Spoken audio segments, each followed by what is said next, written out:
Assalamualaikum warahmatullahi wabarakatuh. Perkenalkan, nama saya Diandra Aida Sabita dengan NIM G04144 kelompok B10. Saya akan menjelaskan tentang laporan anatomi di blok 1.3 ini. Yang pertama, saya akan menjelaskan tentang soalnya yang diberikan untuk laporan pertama, yaitu Alif baru saja flexing ke circle tongkrongannya gara-gara perutnya mirip ratu sobek. Pas mereka nongkrong, teman-temannya yang merasa insecure bertanya ke Alif bagaimana caranya biar bisa six-pack secara maksimal.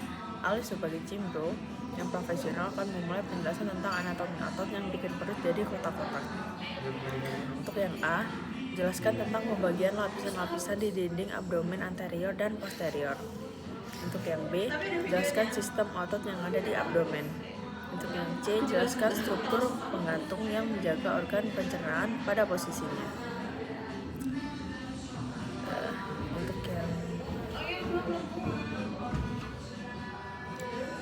Untuk yang ini, saya akan menjelaskan tentang pembagian lapisan abdomen dari anterior ke posterior.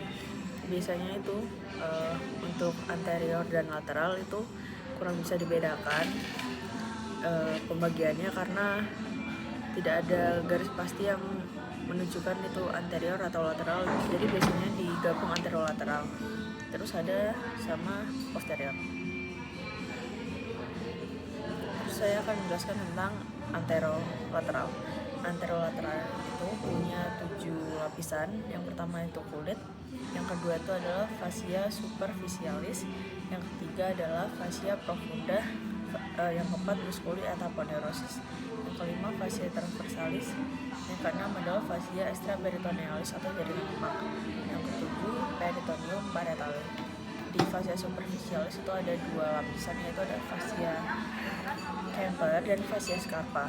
Untuk yang di musculi ataponeurosis itu ada 5 musculus, yaitu musculus obliquus externus abdominis, ada musculus obliquus internus abdominis, ada musculus transversus abdominis, ada musculus rectus abdominis.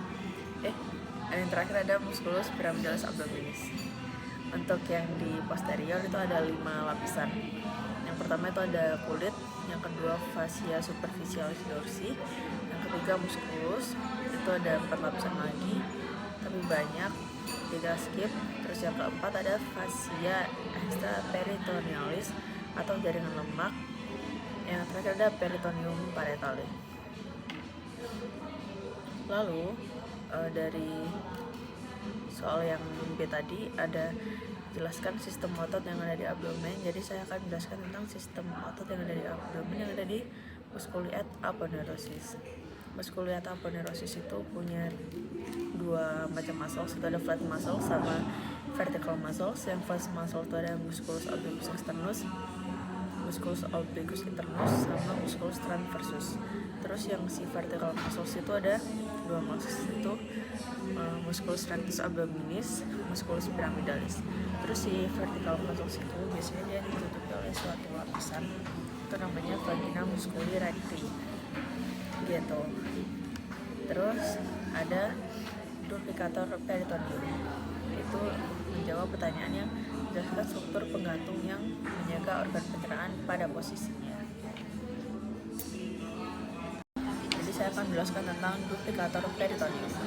Itu dibagi menjadi 3, ada mesenterium, ada omentum, ada ligamentum peritonei. Terus si mesenterium ini dia tuh melekatkan viscera extraperitoneal ke dinding abdomen posterior. Contohnya tuh kayak kolon dilekatkan sama mesokolon, terus dan di sama mesenterium, appendix sama appendix. Terus ada lagi tuh omentum. Omentum itu membentang dari gaster dan proximal duodenum untuk melekatkan viscera intraperitoneal. Terus jenisnya adalah ada omentum majus sama omentum minus. Yang omentum majus itu disusun oleh 4 ligamentum.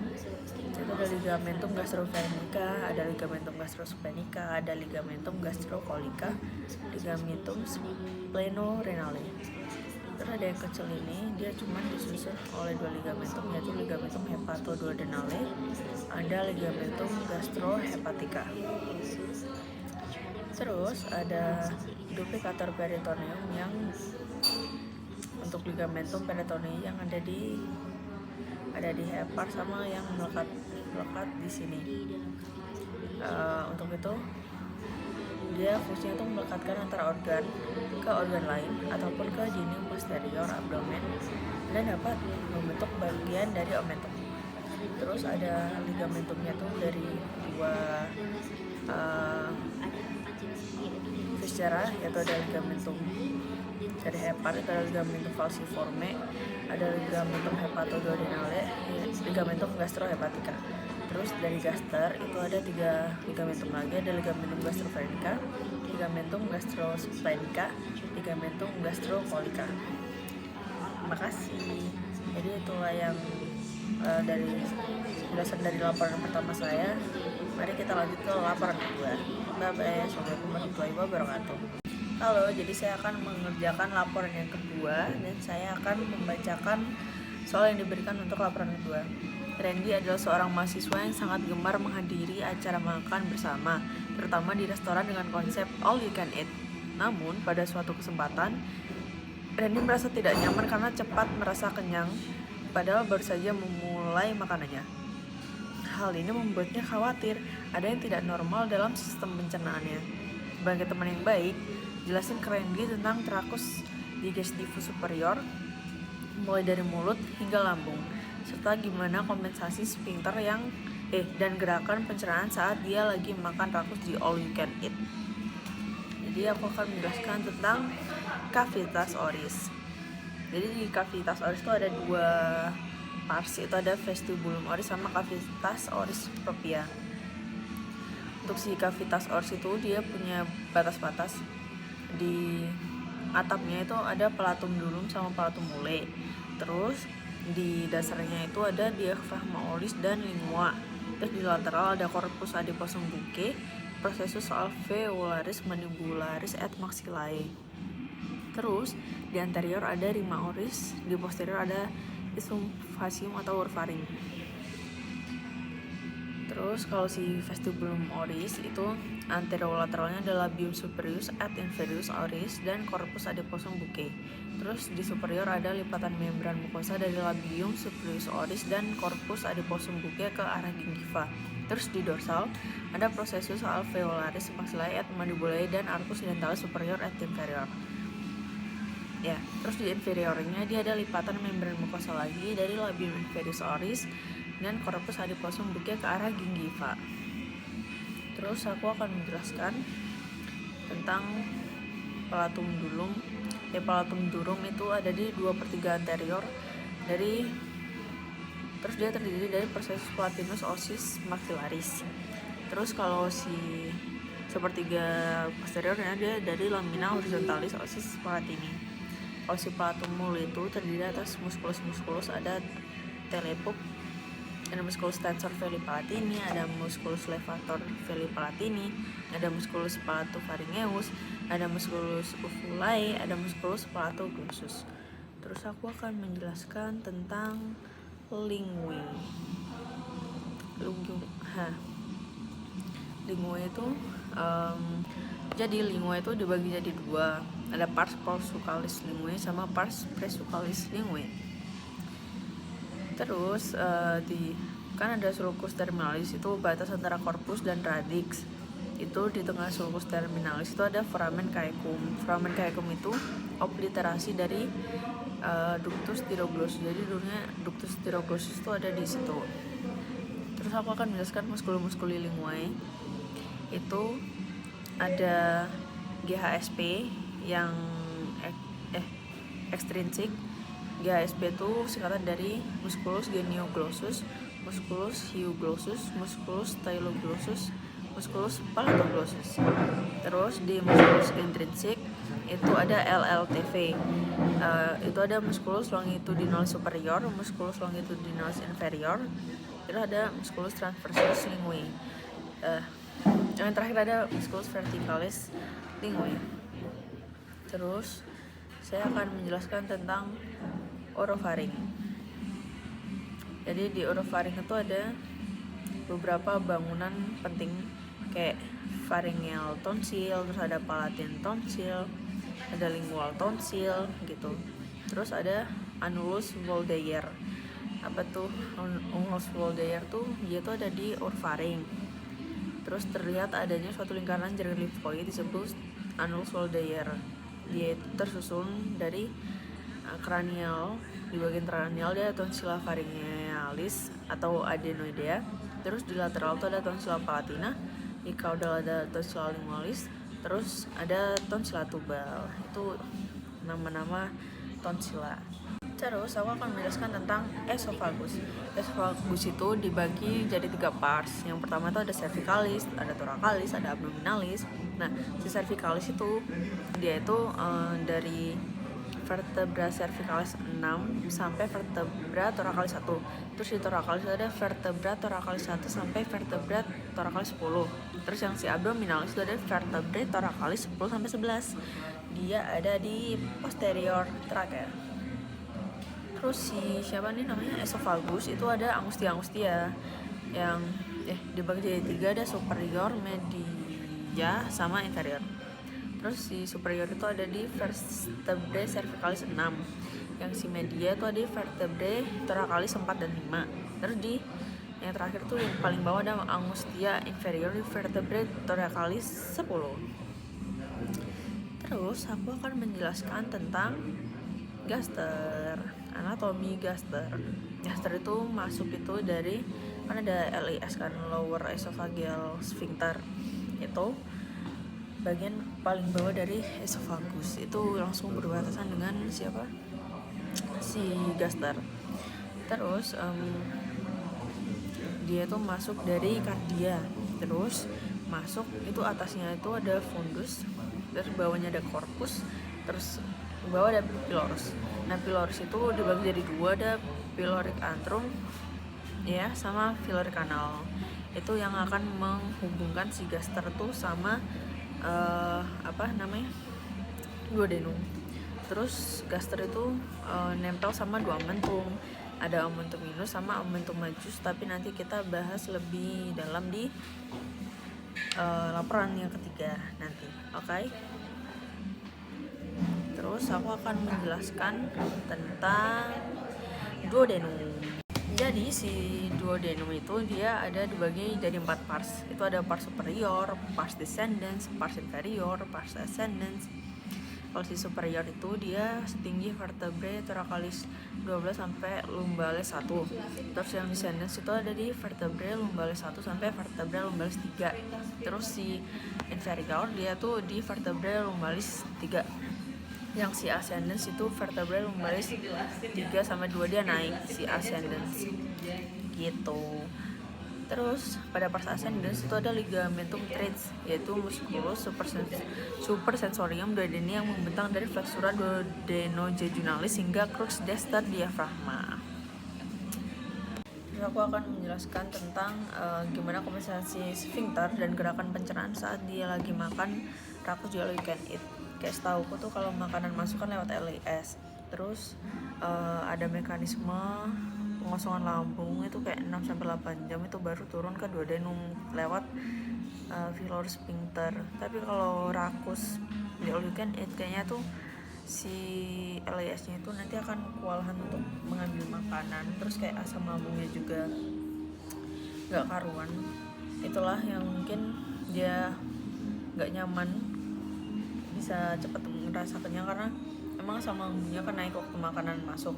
Terus waktu turun dia tuh masih butuh waktu 6-8 jam. Tapi kalau orang mukbang di all you can eat, mekanismenya tuh jadi si lambungnya juga bingung buat buang si makanan tadi. Mungkin seperti itu ya. Makasih. Mungkin sekian dari laporan saya yang kedua. Terima kasih. Bye bye. Saya akan membacakan soal yang ada untuk laporan 3, yaitu ada Andre, seorang mahasiswa tingkat akhir merasa tidak nyaman setelah mengonsumsi makanan cepat saji selama sebulan penuh karena kesibukannya menyelesaikan skripsi. Ia sering mengalami perut kembung, rasa tidak nyaman di bagian bawah perut, dan gangguan buang air besar. Dalam obrolan ringan di kampus, Andre mengeluh kepada Anda sebagai teman yang baik. Jelaskan kepada Andre tentang tractus digestivus inferior. Lalu saya akan jelaskan tentang perbedaan jejunum dan ileum, jelaskan struktur bangunan di kolon, terus ada jelaskan struktur anatomi yang berhubungan dengan pengeluaran feses. Oke, saya akan jelaskan tentang perbedaan dari jejunum dan ileum. Untuk letaknya, si jejunum itu ada di regio umbilicalis. Kalau si ileum itu ada di kanan bawah cavum abdomen di pelvis. Terus warnanya tuh si jejunum itu merah gelap, terus si ileum itu pink muda. Terus diameternya jejunum itu agak lebih besar di 2-4 cm, terus si ileum itu di 2-3 cm. Terus dindingnya itu si jejunum itu tebal, si ileum itu tipis. Vaskularisasi di jejunum lebih banyak daripada di ileum. Terus ada vasa rektanya jejunum itu panjang, terus vasa rekta ileum itu pendek. Terus arkadesnya itu di jejunum itu hanya 1-2 tingkat, kalau si ileum itu bersusun dan lebih kompleks. Terus lemak mesentri di jejunum itu sedikit, kalau di ileum itu banyak. Terus ada plica circularisnya jejunum itu besar, tinggi, dan rapat, kalau si ileum itu sedikit dan jarang, tidak ada di bagian distal. Terus back pair di jejunum itu ada beberapa, kalau di ileum itu ada banyak. Terus saya akan menjelaskan tentang struktur bangunan di kolon. Oke, jadi di kolon itu terdapat ada incisura di bagian lekukan antara haustra coli, yang bulit-bulit itu namanya haustra coli. Terus di antara haustra coli itu ada incisura. Terus di bawahnya itu ada kayak yang ke bawah-bawah itu namanya appendix epipelokai. Terus di bagian dalamnya tuh ada plicae semilunaris coli. Terus kolon-kolon itu ada 4 macam, ada ascendens, ada descendens, transversum, sigmoidum. Dari yang aku akan menjelaskan kolon-kolon ini dari yang proksimal. Yang paling proksimal itu ada ascendens. Ascendens itu ada dari caecum sampai ke permukaan inferior lobus hepatis dexter. Terus membelok ke kiri membentuk flexura coli dextra, terus melanjutkan diri sebagai kolon transversum. Dia itu dipisahkan dari dinding abdomen anterolateral oleh omentum majus. Terus selanjutnya itu ada kolon transversum. Dia berjalan menyilang dari abdomen mulai dari flexura coli dextra sampai ke flexura coli sinistra. Terus setelah itu ada selanjutnya ada descendens, kolon descendens. Dia terletak pada kuadran kiri atas dan bawah, terus berjalan ke bawah dari flexura coli sinistra sampai ke pinggir pelvis. Terus abis descendens dia ada kolon sigmoideum. Penggantungannya itu dia tuh ada di mesokolon sigmoideum, melanjutkan diri ke rektum. Itulah kolon-kolon yang ada di intestinum crassum. Lalu saya akan menjelaskan tentang struktur anatomi yang berhubungan dengan pengeluaran feses. Itu ada si rektum sama analis kanalis. Nah, untuk di rektum dia ada 2 bangunan penting. Dia ada flexura sacralis sama flexura perinealis. Terus untuk yang di kanal analis itu ada lumayan banyak bangunan penting, yaitu ada columna annales, terus ada musculus sphincter ani internus, terus ada musculus levator ani, ada musculus sphincter ani externus, terus ada pecten analis, ada zona cutanea, terus ada musculus coagulator ani. Mungkin sekian yang bisa saya jelaskan untuk laporan yang ketiga ini. Terima kasih telah mendengarkan laporan saya dari 1 sampai 3. Assalamualaikum warahmatullahi wabarakatuh.